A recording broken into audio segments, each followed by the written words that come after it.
a frozen Mustang, a missing child, and a discovery that would shatter a hardened cowboy's heart. When 72-year-old rancher Jacob "Jake" Morrison rode out into the Wyoming blizzard searching for a lost 6-year-old boy, he never expected to find what he did at the base of Eagle Ridge. A wild Mustang stallion, frozen in the snow, its body curved in an unmistakable protective position. And beneath the horse, impossibly, miraculously, the child was still alive. But the story of how that wild horse ended up there, why it made the choice it did, and what it cost to save a human child it had never met, would challenge everything Jake thought he knew about wild animals and the depth of their capacity for compassion. If stories of extraordinary animal heroism and the mysterious bonds that connect all living things move you, hit that subscribe button right now. What unfolds next will stay with you forever. The call came through on Jake Morrison's radio at 3:47 p.m. on a February afternoon that would be remembered as one of the worst blizzards in Wyoming history. A 6-year-old boy, Tommy Fletcher, had been reported missing from his family's ranch on the outskirts of Buffalo, Wyoming, last seen 2 hours earlier playing in the barn. Disappeared sometime between 1:30 and 2 p.m., right as the blizzard intensified from bad to catastrophic. Jake was no stranger to search and rescue operations. At 72 years old, he'd spent 55 years working ranches across Wyoming, Montana, and Colorado. He'd survived countless blizzards, found lost cattle in whiteout conditions, and participated in more than a dozen search operations for missing hikers and hunters over the decades. His weathered face and gnarled hands told the story of a life lived outdoors, in partnership with the land and its harsh realities. But searching for a missing child was different.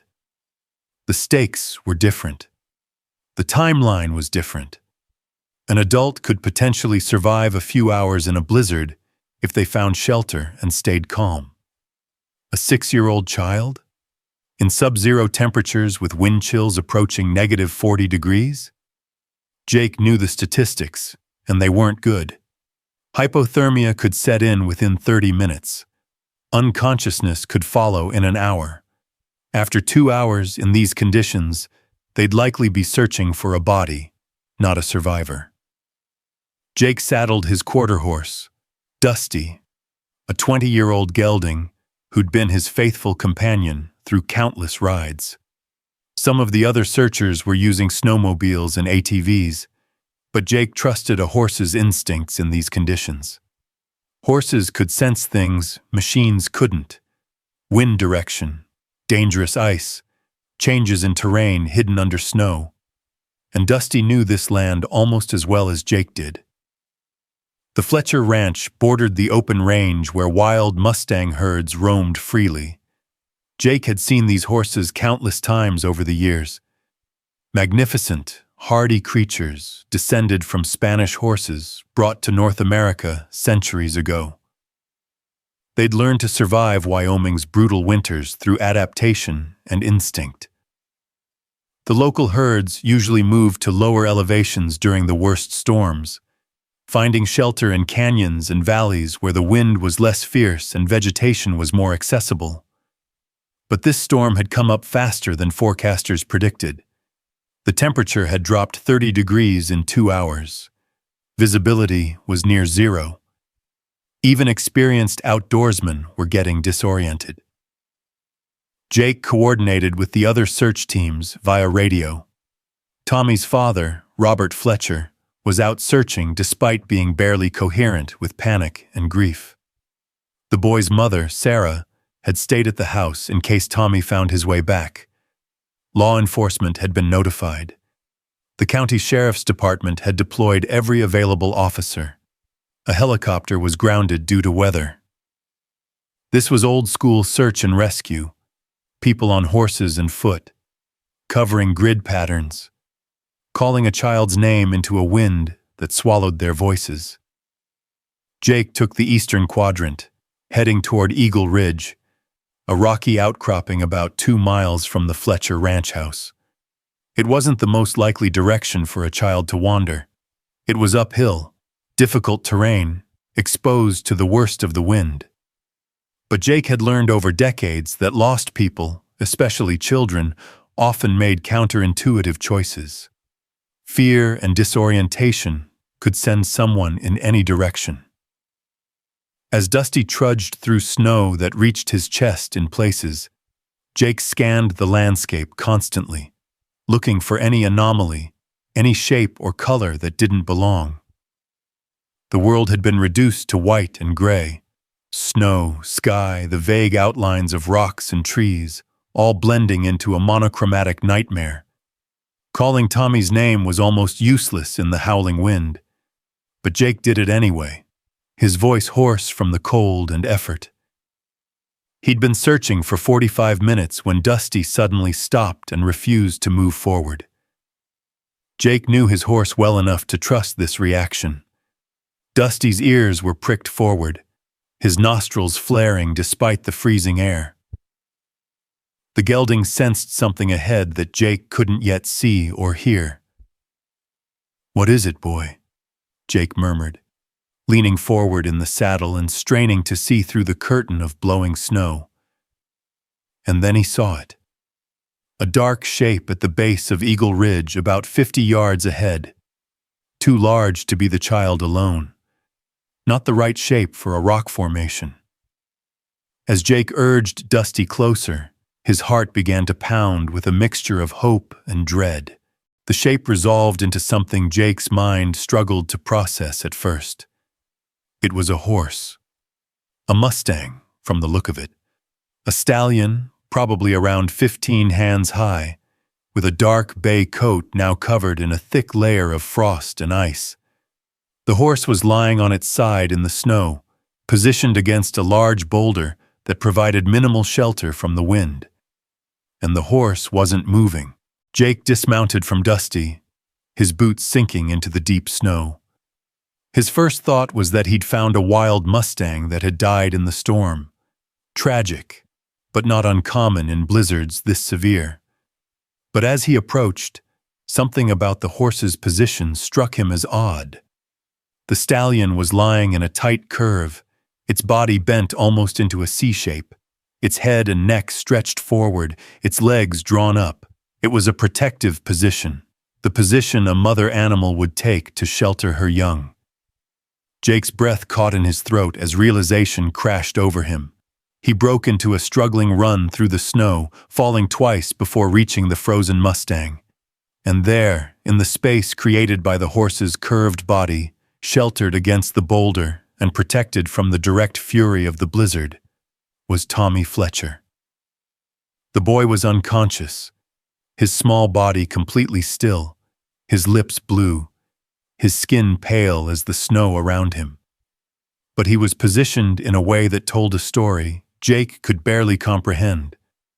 Tommy was tucked against the horse's chest and belly, the Mustang's body having created a pocket of relative warmth and protection from the wind. The horse's head was stretched forward, positioned so its warm breath would have been directed toward the child's face. "Dear God," Jake breathed, dropping to his knees beside the boy. His hands were shaking, from cold, from adrenaline, from the emotional impact of what he was witnessing, as he reached for Tommy's neck to check for a pulse. It was there. Faint, dangerously slow but present. The boy was alive. Jake's rancher instincts and his decades of experience with hypothermia cases took over. He grabbed his radio with fumbling fingers. "This is Morrison. I've found the boy. East side of Eagle Ridge. He's alive but critical hypothermia. I need immediate medical evacuation, but the chopper won't make it in these conditions. Get ground transport with warming equipment to my coordinates ASAP." He didn't wait for confirmation. Jake stripped off his heavy winter coat and wrapped it around Tommy's small body, then pulled the boy away from the dead Mustang and against his own chest, trying to share his body heat. The child was frighteningly cold, his small body stiff and unresponsive. But as Jake lifted Tommy, he got his first clear look at the Mustang stallion, and what he saw made tears freeze on his weathered cheeks. The horse had multiple injuries. Its legs bore scrapes and cuts, some deep, consistent with running through rough terrain at high speed. There was blood frozen in its nostrils, but most telling was its position and the condition of its coat. The side of the horse that had been exposed to the wind was covered in a thick layer of ice, its fur matted and frozen solid. But the side that had been sheltering Tommy was different. Less ice, less frost, because the horse had been generating and directing its body heat inward toward the child, not outward toward its own exposed side. The Mustang had frozen to death while actively trying to keep Tommy warm. Jake looked at the trail of disturbed snow leading to this spot and could reconstruct what must have happened. Tommy had wandered away from his ranch, gotten disoriented in the rapidly worsening storm, and ended up here at Eagle Ridge. The wild Mustang, a stallion that should have been with its herd, should have been in sheltered lowlands, should have been anywhere but here, had somehow encountered the lost child. And instead of fleeing from the human, instead of following its survival instincts to seek shelter for itself, the Mustang had stayed with Tommy. It had positioned itself to provide maximum protection. It had curled its body around the child. It had quite literally sacrificed its own life to keep a human child alive just a little bit longer. "Why?" Jake whispered, looking at the frozen stallion through his tears. "Why did you do this? You didn't know him. You had no reason to stay. You could have survived if you'd just kept moving." But even as he asked, Jake understood. Because he'd spent his life working with horses, and he knew them to be capable of compassion, of decision-making, of choosing actions that seemed to transcend mere instinct. This Mustang had seen a vulnerable living creature in distress and had made a choice that went against every survival instinct, a choice that cost everything. A choice that was, in its own way, heroic. Jake held Tommy close, his own body heat gradually transferring to the boy. He could hear the approaching sound of engines, snowmobiles or ATVs, the ground rescue team making their way through the impossible conditions. Help was coming for Tommy. But for the Mustang, help had come too late. Jake looked at the frozen stallion, its dark eyes still open, crystallized with ice forever fixed in the direction of the child it had died protecting. "I'll make sure people know what you did," Jake promised, his voice breaking. "I'll make sure they understand. You saved him. Against all odds, against nature itself, you saved him." Tommy Fletcher survived. After 3 days in the pediatric intensive care unit at the regional hospital, the boy woke up with minimal lasting effects from his ordeal. He'd lost 3 toes to frostbite and would have scars on his hands, but doctors called his survival medically improbable and attributed it directly to the protection he'd received during those critical hours. The boy's memories of what happened were fragmented, seen through the confused lens of a 6-year-old's mind. He remembered getting lost. He remembered being cold and scared. He remembered a big horse appearing through the snow. He remembered the horse lying down and making warm air, and feeling safe. Then nothing until he woke up in the hospital with his parents crying and holding his hands. Jake Morrison visited Tommy in the hospital 4 days after the rescue. The old cowboy brought a gift, a photograph he'd taken on his phone during the rescue, showing the Mustang stallion in its final position. Jake had printed and framed it, and on the back he'd written the full story of what that horse had done. "When you're older, son," Jake said to Tommy, his voice gentle, You read what I wrote there. You remember what that horse did for you. That Mustang didn't have to stay. It chose to stay. It chose you over its own survival. That's a debt you can never repay.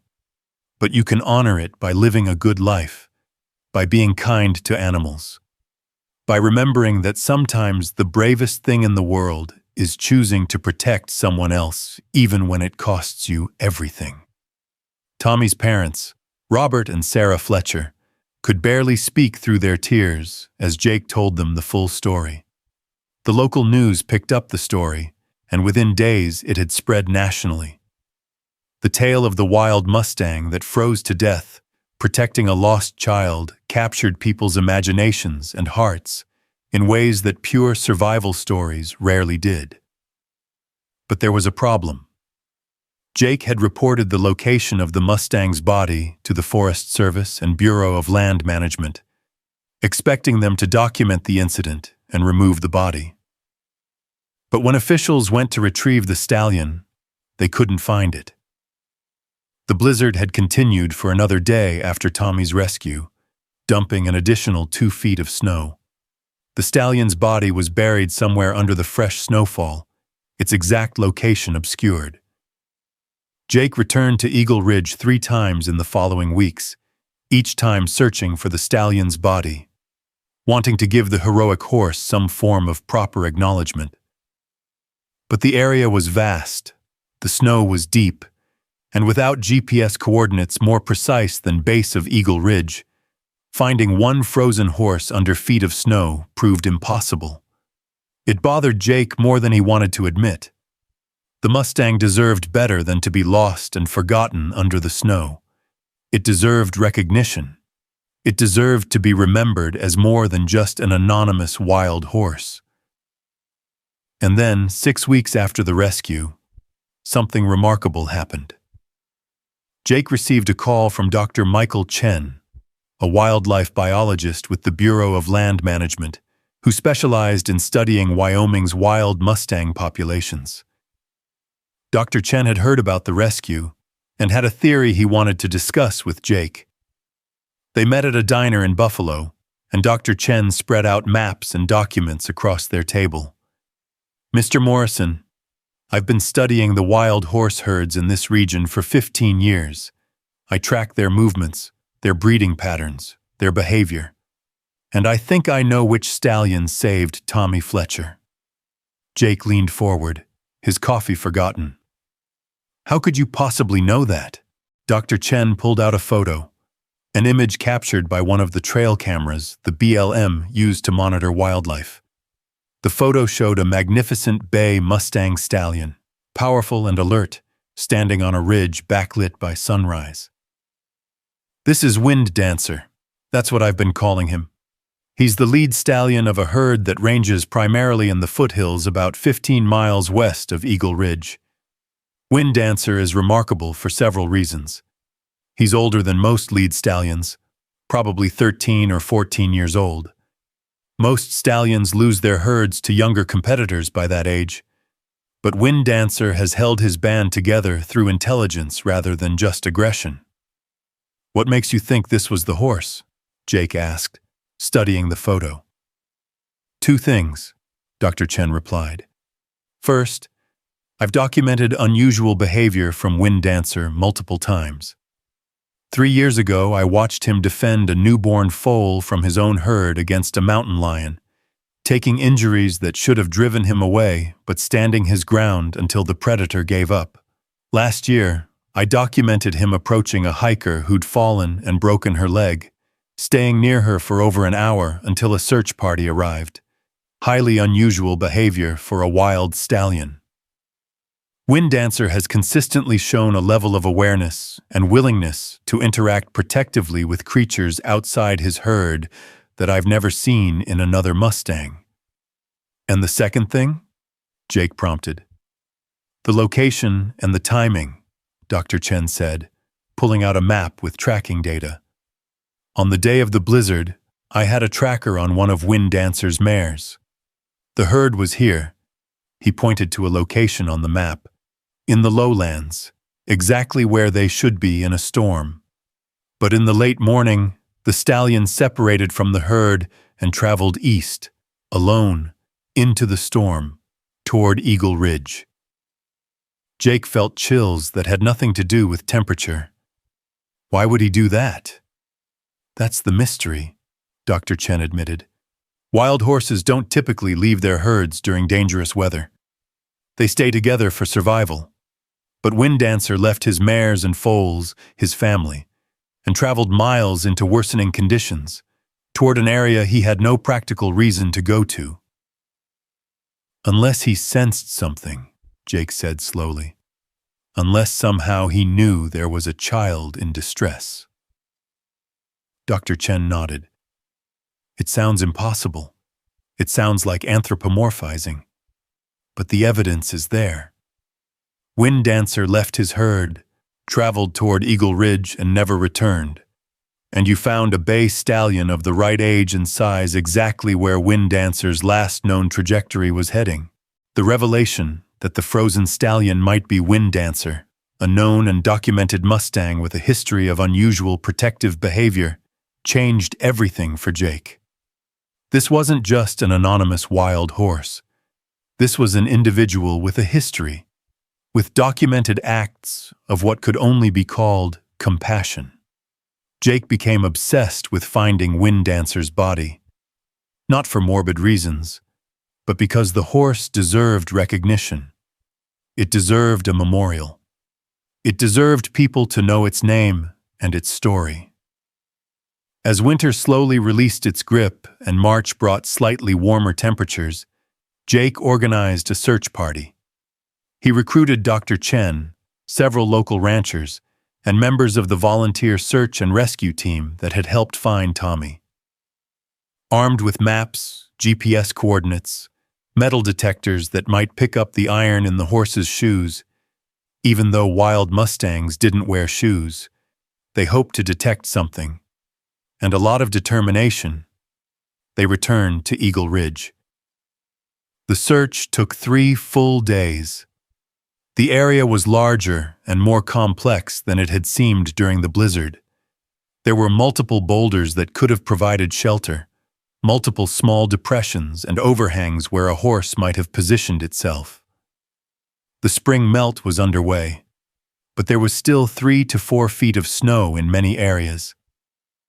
On the afternoon of the 3rd day, one of the search volunteers, a young woman named Maria Santos, called out from a position about 60 yards east of where Jake thought the body should be. "I've found something." The group converged on Maria's location. She'd been probing the snow with a long pole and had encountered something solid that didn't feel like rock or frozen ground. The team began carefully excavating, using shovels to remove snow layer by layer. 20 minutes later, they uncovered him. Wind Dancer, still frozen, still in that same protective curve that had sheltered Tommy Fletcher. The spring melt hadn't yet reached deep enough to affect the body, and the Mustang was remarkably preserved, looking almost as if he were sleeping rather than dead. Dr. Chen conducted a careful examination, documenting everything with photographs and measurements. "It's definitely Wind Dancer," he confirmed, his voice thick with emotion. "I can identify him by the specific markings on his coat, the scar pattern on his left shoulder from the mountain lion encounter, the shape of his hooves. This is him." Jake knelt in the snow beside the fallen stallion, placing his weathered hand on Wind Dancer's frozen neck. "You were something special, weren't you? You made a choice that day. A choice that cost you everything, but saved a child's life. I don't know how you knew Tommy needed help. I don't know what made you leave your herd and travel into a blizzard, but you did. And because of you, a 6-year-old boy is alive and will grow up to have a full life." The question became, what to do with Wind Dancer's body? Dr. Chen wanted to conduct a necropsy to understand the horse's physical condition, to document how he died. to potentially learn something about the limits of equine endurance and decision-making. But Jake felt that would be disrespectful. Wind Dancer had given his life in an act of protection, and cutting him apart for science seemed wrong. They reached a compromise. Dr. Chen would conduct a minimal external examination and take necessary tissue samples for genetic and health analysis. But Wind Dancer's body would remain intact and would be preserved through taxidermy, not as a hunting trophy, but as a memorial, an educational exhibit, a permanent testament to his extraordinary act. The Fletcher family, when contacted, immediately agreed to fund the preservation. "That horse saved our son," Robert Fletcher said simply. "Whatever it costs to honor him properly, we'll pay it." Over the following months, Wind Dancer was preserved by one of the nation's top wildlife taxidermists, a woman named Carol Winters, who specialized in creating educational exhibits for museums. Carol worked to position Wind Dancer exactly as he'd been found, in that protective curve, head stretched forward, body shielding the space where Tommy had lain. And in that space where the child had been saved, Carol placed a life-size bronze sculpture of a 6-year-old boy, sleeping peacefully, protected by the fallen hero who'd given everything to keep him alive. The Wind Dancer Memorial was unveiled on a crisp October morning, 9 months after the rescue. The ceremony took place in the Wyoming Pioneer Museum in Buffalo, where the preserved stallion would be permanently displayed as the centerpiece of a new exhibit on animal intelligence and interspecies compassion. Over 300 people attended the unveiling. Tommy Fletcher, now 7 years old and healthy except for his missing toes, stood with his parents in the front row. Jake Morrison, looking older than his 72 years, wore his best suit and bolo tie. Dr. Michael Chen presented scientific data on equine cognition and behavior. Representatives from multiple wild horse protection organizations spoke about the intelligence and emotional depth of Mustangs. But the most powerful moment came when they removed the cloth covering the display and the crowd saw Wind Dancer for the first time, frozen forever in his act of ultimate sacrifice, protecting the small bronze child beneath him. There wasn't a dry eye in the room. Jake was asked to speak, and the old cowboy approached the microphone with obvious reluctance. Public speaking had never been his strength. But as he looked at Wind Dancer's preserved form, the words came. "I've worked with horses my entire life," Jake began, his voice rough but steady. 72 years old, and I can't remember a time when horses weren't part of my world. I've seen horses do amazing things, pull loads that seemed impossible, jump obstacles that should have stopped them, run races they had no business winning. I've seen horses bond with humans in ways that bring tears to your eyes. I've seen horses mourn their dead, protect their young, and stand by their herd members in times of crisis. He paused, looking directly at the Mustang. But I never saw anything like what Wind Dancer did. This stallion left his own herd, his family, in the middle of a deadly blizzard. He traveled miles through conditions that were killing everything caught in them. He found a lost child who meant nothing to him in evolutionary terms, who shared no genetic material with him, who was from a completely different species. And he made a decision. Jake's voice broke slightly, and he had to pause to compose himself. Wind Dancer could have kept moving. He could have sought shelter for himself. Every survival instinct he possessed must have been screaming at him to find protection, to conserve his heat, to save himself. But instead, he lay down in the snow. He curved his body around Tommy Fletcher. He used his own warmth, his own breath, his own body as a shield against the storm. And he stayed there until he froze to death, never abandoning the child he'd chosen to protect. The room was absolutely silent, except for the sound of quiet crying. "Some people say animals don't think," Jake continued. "They say animals are just instinct and programming, that they can't make conscious choices, that they can't understand concepts like sacrifice or compassion. Those people are wrong. Wind Dancer proves they're wrong." This stallion looked at a lost, terrified child and saw something worth dying for. He made a choice that was fully conscious, fully deliberate. He chose compassion over survival. He chose to be a hero. Jake looked at Tommy, who was staring up at the preserved Mustang with wide, solemn eyes. "Tommy, you were given a gift. Not just the gift of survival, but the gift of understanding that courage and kindness aren't limited to humans. Wind Dancer showed you that a truly brave soul can exist in any form. I hope you never forget what he did for you. I hope you live your life in a way that honors his sacrifice." The ceremony concluded with the museum director announcing that the Wind Dancer exhibit would be free to the public and would include educational materials about wild horse conservation, animal cognition, and the ongoing debate about how to protect America's wild Mustang populations while respecting the ranching communities that shared the land with them. Dr. Chen announced that he was establishing the Wind Dancer Research Fellowship, a grant program to fund studies of equine intelligence and interspecies protective behavior. The Fletcher family created a scholarship fund for veterinary students who wanted to specialize in wild horse care. But perhaps the most moving tribute came from an unexpected source. The wild Mustang herd that Wind Dancer had led, the mares and foals he'd left behind on that fateful day, had been tracked by Dr. Chen's team throughout the year.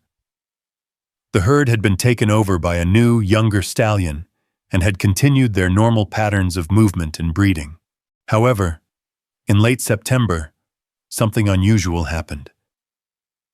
The herd traveled to Eagle Ridge, a location they had no practical reason to visit, as it offered no particular advantages in grazing or shelter.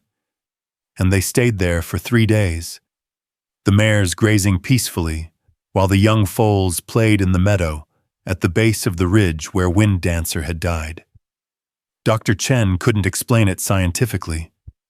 There was no way the horses could have known what happened at that location. They couldn't possibly understand that their former leader had died there. But they had come, and they had stayed, and when they left, they never returned to Eagle Ridge again. "Maybe it was just coincidence," Dr. Chen said to Jake, showing him the tracking data. "Maybe it was just random herd movement that happened to bring them to that spot." Jake smiled sadly. "Or maybe horses understand more than we give them credit for. Maybe they have their own ways of remembering and honoring their own." On the 1-year anniversary of the rescue, Jake Morrison rode out to Eagle Ridge on Dusty, who was now 21 and showing his age, but still game for one more ride.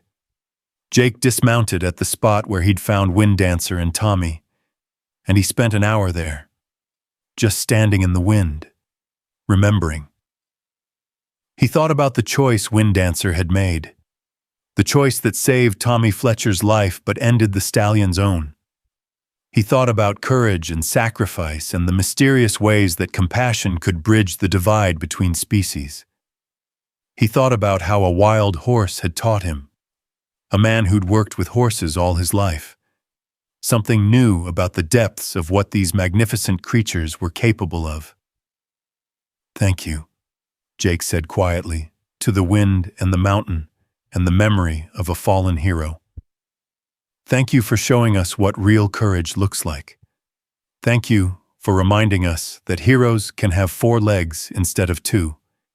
Thank you for Tommy. Thank you for the gift of understanding that you gave us all."